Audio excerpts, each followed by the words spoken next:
जिगीषा, मी सिंधुदुर्ग ओरासमत येथून येते. मी एक स्वतः नीटची विद्यार्थिनी होते. यावर्षीची पहिली नीट मी दिली आणि रिनेट देण्याचा माझ्यामध्ये धाडस नाही झालं. खरं तर एक नीटची विद्यार्थिनी म्हणून मला माहिती आहे की एक विद्यार्थी कोणत्या कोणत्या गोष्टींमधून जातो जेव्हा तो नीटला जातो. ज्यावेळी तुम्ही 1 वर्षाचा ड्रॉप घेता ना, त्यावेळी तुमचे बाकीचे विद्यार्थी तुमचे मित्र हे पुढच्या वर्गांमध्ये गेलेले असतात. तुम्ही त्याच वर्गात, तुम्ही त्याच रूममध्ये बसलेले असतात, त्याच पुस्तकांसोबत तेच घेऊन की ह्या होपवरती की मी आज हे केलं तर मी उद्या माझ्या बाईबाबांसाठी काहीतरी करू शकेल, मला मेडिकल फील्ड मिळेल, मी आज जरा पुश केलं तर हे होईल. त्याच एका शेड्यूलमध्ये बसलेले असतात. त्या एज्युकेशन सिस्टीमवरती विश्वास ठेवून आणि त्या संविधानाने त्याला सांगितलेल्या संविधानाने दिलेल्या प्रॉमिस वरती विश्वास ठेवून ते हे करतात. आणि त्यांचं त्यांना फळ काय मिळतं? त्यांचं फळ त्यांना हे मिळतं की पेपर लीक होतात. त्यांच्या आई बाबा दागिने ठेवतात, जमिनी ठेवतात मुलांसाठी, मुलांनी शिक्षण घ्यावं म्हणून त्याला आकाशाच्या वेगवेगळ्या संस्थांमध्ये पाठवतात मुलांना शिक्षण घेण्यासाठी. म्हणून त्यांच्यासोबत काय होतं? पेपर जातो. अहो, आम्ही प्रत्येकाने आमच्या प्रत्येक वर्षीच्या पुस्तकाच्या पहिल्या पानावरती संविधान वाचलं आणि आम्हाला प्रत्येकाला तिथे लिहिलं होतं की आम्हा सर्वांना दर्जाची आणि संधीची समानता मिळणार. मग नीट पेपरमध्ये ज्याच्याकडे जास्त पैसे, ज्याच्याकडे जास्त प्रिव्हिलेज तो पेपर विकत घेतो आणि गरीबाचा विद्यार्थी जो इकडे दिवस रात्र मेहनत करतो, त्याचे आई बाप दागिने बाजूला ठेवून तुला शिक्षण देतात, ते कुठे गेली तुमची दर्जाची आणि संधीची समानता? मला सांगा.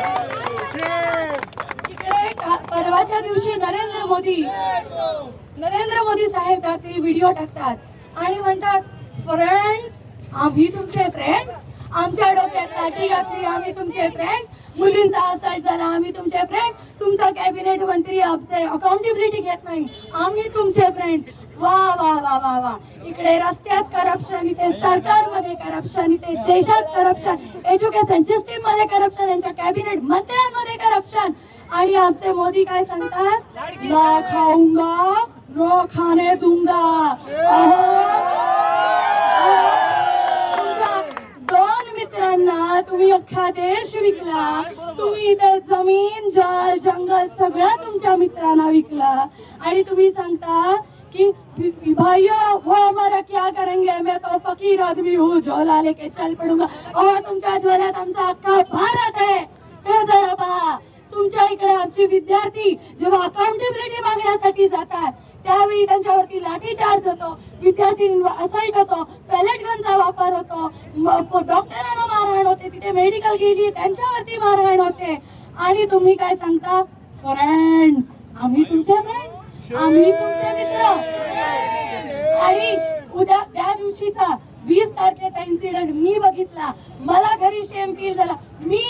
मला देखील ते परत प्रत्येक पुस्तकातलं संविधानाचं प्रत्येक पेज आठवलं ज्याच्यावरती लिहिलेलं होतं आणि आम्हाला समजलं ना आमचा देश सार्वभौम राहिला, नाही सर्व धर्म समभाव राहिला, ना आमचा देश समाजवादी राहिला आणि आता 20 तारखेनंतर ना आमचा देश लोकशाही नेला. अरे कुठे नेऊन ठेवलाय भारत माझा? शेवटी मी एकच म्हणेन, आमच्या विद्यार्थ्यांनी, मी खरं तर I feel proud to be a Gen Z. ज्यांच्यावरती तुम्ही म्हणता की ही मुलं अशी, ही मुलं अशी, I feel proud to be Gen Z. कारण आमच्यामध्येच दम होता की आम्ही सरकारला प्रश्न विचारू शकलो, आमच्यामध्येच दम होता की आम्ही सरकारला विचारू शकलो की हे चुकीचं आहे, त्याच्यासाठी तुम्हाला अकाउंटेबिलिटी घ्यायची आहे. आणि त्याच्यासाठी मी प्राऊड फील करते. माझ्यामध्ये खरं तर आमचं धैर्य, तिथे डोकी ज्यांची फुटली त्यांचं धैर्य बघून आपल्या अख्ख्या भारतातल्या बहुजन, महिला, विद्यार्थिनी, भटक्या विमुक्त जमाती, सर्व लोक ज्यांच्यावरती अजूनही अन्याय होतोय त्याला खरं तर बल प्राप्त झालेला आहे दिल्ली मधल्या इन्सिडेंट म्हणून. आणि त्यामुळे मी त्यांचा अभिमानी आहे, मी जनजी असल्याचा अभिमानी आहे. आणि खरंच शेवटी एवढंच सांगेन, धर्मेंद्र प्रधान इस्तीफा द्या.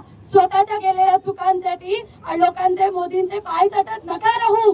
विद्यार्थ्यांच्या गोष्टी ऐका, गोदी मीडिया सोडा, आम्हाला एमटी नॅशनल तुकडे गँग म्हणणं सोडा आणि तुमच्या चुकांची अकाउंटेबिलिटी घ्या. धन्यवाद.